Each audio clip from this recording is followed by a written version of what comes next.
night, Boulder! Ow! All right, I'm going to talk about how social media has taught me everything I know, or punk rock has taught me everything I know about social media. All right, so step one, be yourself. Sometimes you got to get up there and you got to flip the bird in front of Big Ben, but it's you and you're up there and you're proud. Sometimes when you go to punk rock shows, you get up in the pit and you get the crap beat out of you. But you know what? When you get done, somebody's going to be there to give you a hug. This kid, you get a lot of hugs. So the internet allows us to go out, say whatever we want to say, have people give us a lot of punches in the face, but they're not there to give us hugs when we're done. But in actuality, the hugs are what make the big difference. So you have to focus on diversity, you have to focus on collaboration and consistency. This guy, Henry Rollins, he's my idol. He's been doing punk rock, he's been pushing the status quo since day one. That's him 25, 30 years ago, this is him now. He's done an all right job of evolving into a stand-up guy. So social media is also challenging the status quo. Essentially, it's allowed us to have social movements, has changed politics, has even changed Wall Street. But it can be a little scary sometimes, so you have to trust your gut. Punk rock is also evolving. It's got a lot of different types of genres. So you've got ska, you've got street, you've got psychobilly, but the same theme evolves. It's all about the music. So essentially,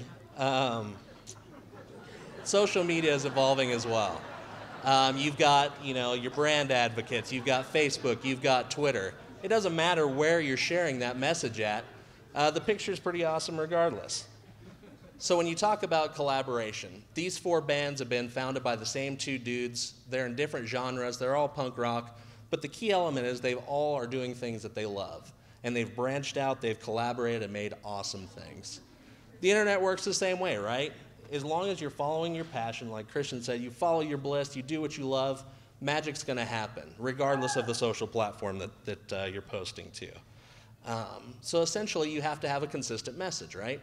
Social media parlays right into punk rock. NoFX has been around for 20 plus years. There's a lot of bands that are having anniversary tours now. Not reunion tours, anniversary tours. 15 different albums, all from the same band, all from the same members. The medium doesn't matter.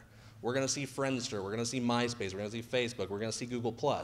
But you have to continue with that same message over and over and over. Day in, day out, stay consistent. And that's the same with punk rock or social media. In punk rock, if you go to a show, you go into the pit, you get your ass knocked down, there's going to be 5 strangers waiting there to pick you up, no questions asked. And that's what we hope for social media too, right? You go in, you give before you get. You be helpful as often as you can. And that same principle applies. Good guy Greg here, he invited you to his van.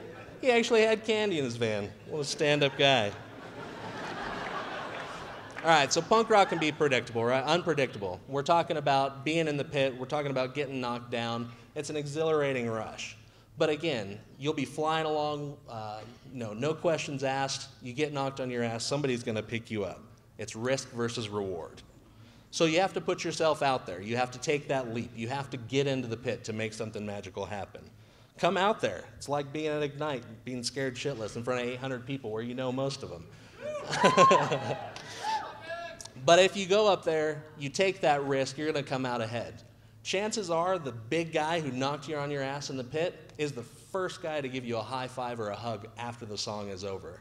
These guys, I wouldn't want to screw with them at a punk rock show, but I know from being in the community that magic happens by hanging out with them. So by taking those risks, right, big risks, who would have thought this guy would be #1 on YouTube beating out Lady Gaga? He took a risk, he took a crazy leap, and now we've got gyrating hip guy all up in our heads. So these people all have one thing in common. They all said, fuck authority. They took a leap, they followed their passion, they believed in what they did, and they made something awesome. That's what's great about punk rock and social media. It gives you that latitude to do awesome stuff. So again, Mr. T probably looks back on this and says, probably wasn't my best ad, but he was there, he bought into it, he owned it, and you never know who's going to need that message, because somewhere there's a banana seat bike with somebody's name on it. So the mohawk doesn't make you all about punk rock. It's following your message, giving into the community, and picking up people when they fall down. And that's all I got.